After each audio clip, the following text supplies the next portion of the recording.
In 1492, Columbus sailed out looking for a shortcut to Asia, hoping to bring back spices, silk, and gold. But instead, he stumbled onto something entirely different, two whole continents that most Europeans didn't even know existed. But here's the twist.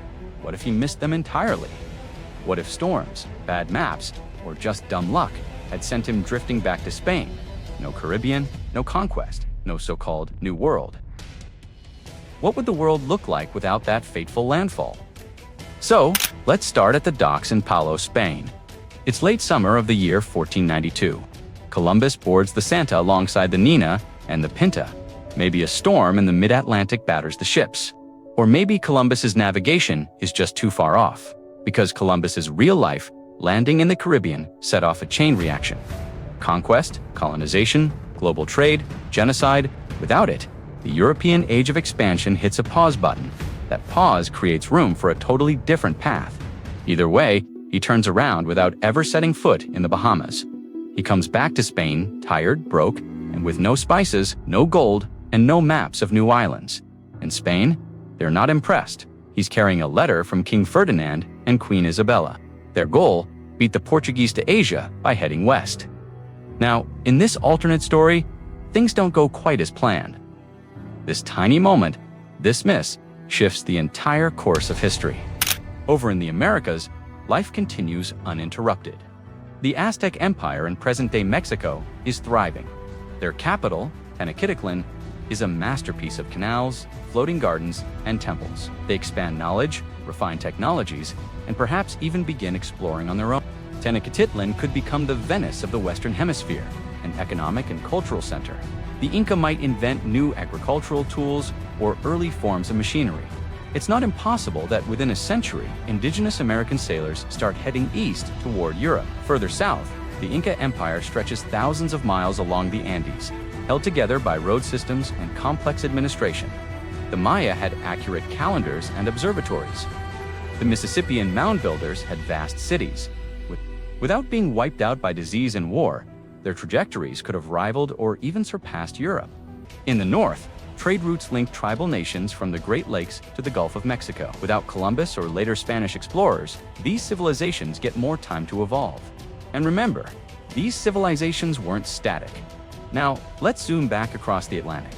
In real history, the Spanish Empire struck it rich with silver mines in places like Potosi, modern-day Bolivia. Without the wealth from colonies, it struggles to maintain its military and global influence. France, England, and the Holy Roman Empire all keep squabbling, but no one really takes off. Portugal keeps its edge in the east, trading along the coasts of Africa and into the Indian Ocean. But no one's raking in American loot. That silver flooded Europe, funding wars, building palaces, and fueling the Renaissance and beyond. But in this alternate reality, no Americas means no gold rush. Spain stays a middling power, and without that influx of wealth, Europe's urbanization slows down. Fewer cities, fewer patrons for artists, slower printing and literacy growth. Think of how delayed innovations like the steam engine, printing press expansion, or even public education might be. Maybe no Baroque art boom, no Spanish Armada, and definitely no British colonization of North America. Now, let's talk food, because this part of the story, it's massive. The Columbian Exchange, the real-life swap of goods between the old and new worlds, brought potatoes, tomatoes, corn, beans, and cacao to Europe. Without Columbus and his successors, these staples stay in the Americas. Ireland doesn't get potatoes. Italy doesn't get tomatoes. No chili peppers in India. No chocolate in Switzerland. And wheat, rice, and cattle never cross into the Americas. Each continent stays locked in its own culinary lane for a while longer.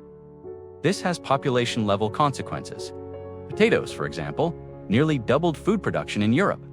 But they also avoid smallpox, which in real life wiped out as much as 90% of some indigenous populations. In this alternate timeline, population growth continues in places like the Mississippi River Valley, the Amazon Basin, and the Andes. Without them, growth slows. Famine is more common. Cities take longer to develop. Global trade networks stay coastal and cautious. Meanwhile, the Americas don't get horses or gunpowder, at least not yet. Now here's the thing. The Americas don't stay hidden forever. Maybe it's a Portuguese explorer sailing a bit too far west while mapping Africa. Maybe it's a Basque fishing boat chasing cod and drifting off course. Or maybe it's even Chinese sailors because, remember, in the early 1500s, Ming Dynasty ships were massive and advanced. Whoever gets there first, it's not Spain. And by this point, the indigenous civilizations have had time to adapt, develop, and expand.